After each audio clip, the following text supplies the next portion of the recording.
Hey all! Aqui é Nicole, sou professora de inglês e você está no canal Inglês Presente, onde eu compartilho dicas de inglês no melhor do meu conhecimento. No último vídeo da série de preparação para a prova de Cambridge, eu falei sobre os pontos positivos de estudar para a prova sozinho. E no vídeo de hoje, vamos falar sobre como se corrigir, já que você não tem um professor para te ajudar nisso. Estudar para uma prova de certificação internacional, qualquer que seja o CPI, seja o FCI, por exemplo, exige disciplina e estratégias eficazes para corrigir seus erros e aprimorar as suas habilidades. Até porque no último vídeo, em um dos vídeos, na verdade, da série de preparação, eu comentei do preço da prova. E não é o tipo de coisa que você pode fazer repetidas vezes caso você não passe. Então, aqui estão algumas dicas para se corrigir de forma eficiente durante os estudos. A primeira dica é gravar a sua voz e analisar. Então, enquanto você estiver fazendo os exercícios de speaking, por exemplo, grave as respostas e depois ouça as gravações. E aí, após isso, você vai precisar comparar a sua fala com as amostras. Você pode usar tanto os exercícios de listening, que alguns deles são com áudio, respondendo também perguntas dos exercícios de speaking, ou você também pode assistir às provas no canal de Cambridge. Eles têm muitas gravações no canal deles, da parte de speaking, e você pode gravar e compartilhar, e comparar, na verdade, com a sua própria resposta. E aí, você comparando isso, você deve prestar atenção nos seguintes pontos: na pronúncia, se tem algum som que precisa de ajuste, especialmente se a sua pronúncia está atrapalhando a comunicação. Não é sobre falar como um nativo, é sobre você conseguir passar a mensagem que você precisa. Fluência, então, pausas muito longas, aí eu tô falando já de um exagero. Pausas são necessárias, mas pausas muito longas atrapalham o discernimento do seu nível de inglês. E hesitação, se você não consegue responder de bate-pronto, se você não consegue elaborar rapidamente as respostas, isso também pode impactar na percepção de nível nessa parte de speaking. E, principalmente, isso é o mais importante, a coerência, se há clareza na construção de ideias, se há lógica, se faz sentido o que você está falando de acordo com a pergunta. A próxima parte importante em relação ao writing, que é você escrever e ter uma correção guiada, né? Uma autocorreção guiada. Você vai precisar, eu já comentei em um outro vídeo da série sobre a parte de writing, você vai precisar escrever em estilos variados, tem alguns estilos que você vai precisar saber escrever, a gente vai comentar sobre a parte de writing num outro vídeo do formato da prova, mas ao escrever redações, você vai precisar seguir algumas etapas, né? Se preparando para a prova. E você vai precisar escrever essays, reports, reviews, mas estilos variados, na verdade. Mas como fazer isso, como estudar e se preparar para essa parte de writing? Primeiro, fazer um rascunho sem correção. Então você tem lá a instrução, você vai escrever sem corrigir, vai só escrever. Depois você vai fazer uma revisão focada, concentrada em cada sessão. Então você vai analisar separadamente a gramática, separadamente o vocabulário, a coerência de ideias, e você pode usar os checklists que são usados nos exames oficiais. Eu vou falar um pouco de quais são os critérios na próxima parte. Você também pode usar ferramentas online, por exemplo, o Grammarly. Mas, de qualquer forma, você vai sempre precisar fazer uma revisão final manual né? Depois de, por exemplo, usar o Grammarly, para ter certeza que você entendeu o que aqueles erros representam. Não adianta você usar o Grammarly, identificar os erros e não entender o porquê você errou aquilo. Porque esse processo de tentativa e erro é para que você aprenda como fazer uma boa redação, uma boa análise, uma boa review, uma boa carta e tudo mais. Então é sempre importante fazer essa análise ao final, após usar o Grammarly, por exemplo. E uma outra técnica é esperar. Então você escreve, deixa o texto descansar de um dia para o outro, talvez até mais dias. Por isso que é bom, e no próximo vídeo eu vou falar sobre cronograma de estudos, você ter um tempo de espaço entre o writing e o próximo writing, para que você consiga descansar e ver. Ih, aqui, ó, passou batido. Então, é importante ter esse tempo de espera antes de você revisar, para que você possa perceber mais erros, né, de uma forma mais clara. Uma outra forma de se autocorrigir é criar um diário de erros. Por exemplo, nesse texto ou nesse exercício, né, por exemplo, na parte de reading, eu percebo que eu estou errando muito as preposições. Então você vai e cria um diário de erros, talvez para cada sessão da prova, tanto para listening, quanto para reading, use of English, quanto para writing e speaking. E legal separar o tipo de erro, então concordância verbal, uso incorreto de preposições. Ao lado você coloca a versão correta, né? O que você escreveu, ou o que você falou, ou o que você anotou, e qual é a versão correta. E é bom também estudar qual é a regra gramatical ou até um resumo dessa regra por trás desse erro. Inclusive, no primeiro vídeo da série de preparação, eu comentei sobre um livro que trata sobre os erros mais comuns na prova do CPE, que é esse livro aqui, Common Mistakes at Proficiency and How to Avoid Them. Esse livro, ele é um livro bem curtinho, mas muito legal, muito importante. Se você quiser saber um pouco mais sobre esse livro, vai lá no primeiro vídeo da série de preparação, que eu conto sobre os materiais que eu comprei para me preparar para a prova do CPI. Uma outra técnica são os simulados. Simulados e análise pós-prova. Os simulados, você tem como acessar eles gratuitamente na internet, no site de Cambridge, e também você pode comprar o livro, que é como se fosse uma prova mesmo, com o cartão de respostas. É realmente um simulado, é bem legal. E o interessante do simulado é fazer ele cronometrado, porque você tem um tempo específico. Em um dos vídeos da série de preparação, acredito que seja o segundo ou terceiro, eu vou deixar no card aqui, eu falo sobre o tempo de cada sessão. Então, fazer simulados cronometrados e, após finalizá-los, corrija-os de maneira detalhada. Então, as questões de múltipla escolha, revise as alternativas erradas para entender por que você as escolheu e tente perceber padrões nos erros. Essa é a parte mais importante. Na parte de Reading Use of English, examine cuidadosamente cada item e releia os textos para encontrar as pistas que você perdeu. Por último, na parte de Writing e Listening, refaça as questões mais desafiadoras até que você se sinta confiante. Uma outra técnica, essa é uma técnica um pouco mais difícil de conseguir se você está estudando sozinho, o feedback externo.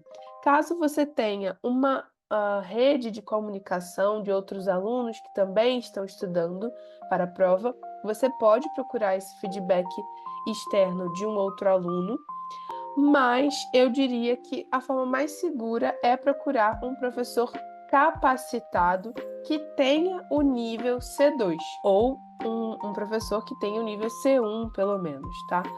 Então, um professor que tenha um nível de inglês avançado para que possa te dar essa perspectiva, destacar os seus erros que você talvez tenha perdido, que você tenha deixado passar. Uma outra coisa importante são os grupos de estudo. Você pode procurar pessoas que estão estudando para o CPI ou para o FCE, se for o seu caso, e criar um grupo de estudos, discutir suas respostas, receber sugestões de correção, e isso pode te dar novos insights, né? Novas ideias. Material autêntico. É bom se preparar usando material autêntico. O que é material autêntico?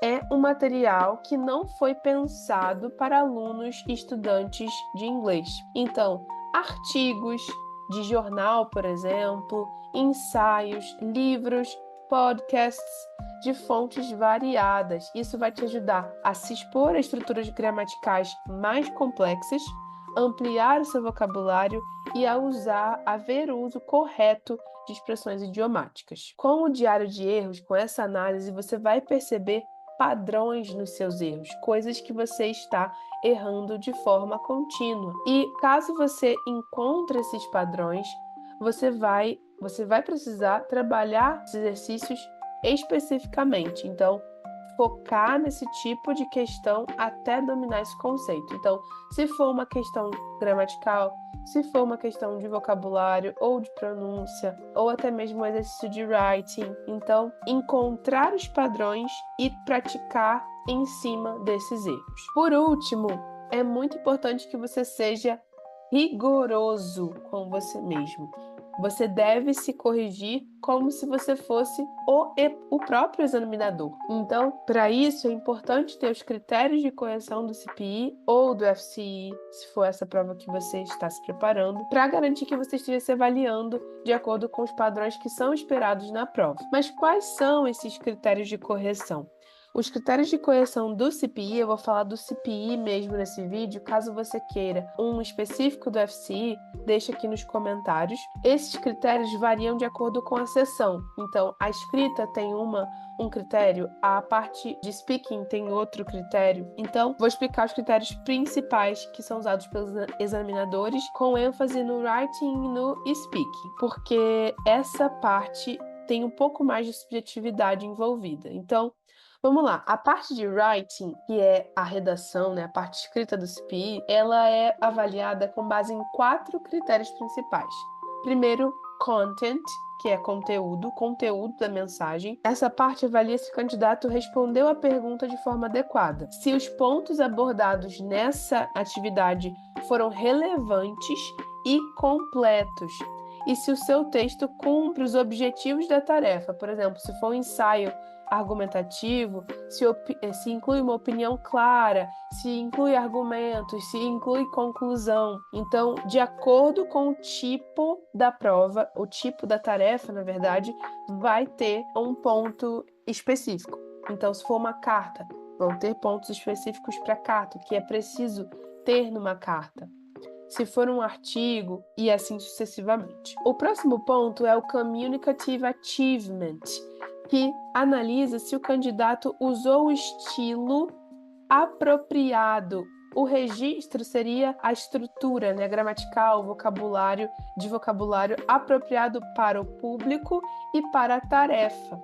Então, se é uma tarefa formal, informal, neutra. Então, a parte de Communicative Achievement analisa isso. Você usou o estilo adequado? Você usou o registro adequado? A estrutura gramatical adequada? Com o vocabulário adequado? E se o texto é adequado ao propósito da escrita, se você é capaz de adaptar a sua linguagem ao contexto. Por exemplo, se a tarefa for uma carta formal, deve ser escrita de maneira apropriada e respeitosa. Então, isso é o Communicative Achievement. O próximo critério é Organization, que é o foco na estrutura e coesão do texto. Então, uso adequado de parágrafos, divisões claras entre introdução, corpo do texto e conclusão. E se há um emprego de conectores e transições, então aqueles connectors, para garantir a fluidez das ideias. E por último, language, avalia a precisão e variedade gramatical e lexical. Então, se usa corretamente os tempos verbais, concordância, voz passiva, se há variedade de vocabulário, expressões idiomáticas, se há precisão no uso das palavras, se você usa as palavras corretamente. E por último, ortografia e pontuação, isso também conta. Esses são os 4 pontos na parte de writing. Na parte de speaking, os examinadores também vão usar 4 critérios. Primeiro, grammatical resource. Se esse ponto avalia a precisão e o alcance dos recursos gramaticais utilizados, uso correto dos tempos verbais, estruturas complexas, comparações, voz passiva, conditionals, então tudo em relação à gramática. E se você consegue usar uma variedade de estruturas gramaticais em vez de se concentrar em formas mais simples e formas mais básicas. Lembra que o CPI é o nível mais avançado de fluência, então você deve demonstrar para o examinador que você consegue usar uma variedade de estruturas gramaticais, desde as mais básicas até as mais avançadas. Lexical resource, então a variedade de vocabulário. Se você consegue usar palavras e expressões de maneira precisa e natural, se você demonstra um amplo vocabulário apropriado para os tópicos variados que são encontrados na prova, se você consegue explicar termos desconhecidos ou reformular ideias quando necessário. Então, se você por acaso precisa reorganizar as ideias, reformular, explicar alguma palavra para o interlocutor, para quem está interagindo com você. Então, isso é lexical resource. A próxima parte de avaliação é discourse management, coerência e coesão da fala. Se você é capaz de manter a fluidez e clareza no desenvolvimento das ideias, se você consegue usar apropriadamente os conectores, se você consegue empregar estratégias para organizar os pensamentos de forma lógica, e se você é capaz de manter o discurso sem hesitar excessivamente e sem muitas repetições. A próxima é pronunciation. Então, esse ponto ele examina a claridade da sua fala, se você é capaz de ser compreendido facilmente, se a sua pronúncia é compreendida facilmente. Então, entonação, ênfase nas palavras-chave, ritmo, sons específicos da língua inglesa. Como eu falei anteriormente, não é sobre ter sotaque de nativo, mas sobre se comunicar. Inteligibilidade é crucial, então as pessoas precisam te entender. Interactive communication avalia a capacidade do candidato de interagir com outros participantes ou com o examinador. Envolve turn taken, então respeitar os turnos de fala, responder de maneira apropriada e adicionar a conversa, então contribuir com a conversa. Também inclui a capacidade de fazer perguntas, desenvolver diálogo e esclarecer quando necessário. Na parte de Reading Use of English, essa é uma parte objetiva, então não tem subjetividade, Tem lá uma resposta certa ou algumas possibilidades e é isso, não tem muito espaço para criar. Essa seção avalia a capacidade de compreender textos complexos e usar estruturas gramaticais e vocabulário com precisão e variedade. Então, as perguntas dessa parte de Reading and Use of English são de múltipla escolha, então tem algumas alternativas de acordo com o entendimento do texto. Open Close, que é o preenchimento de lacunas com palavras apropriadas. Word Formation, que é a transformação de palavras, então de substantivo para adjetivo, adicionar prefixo, sufixo.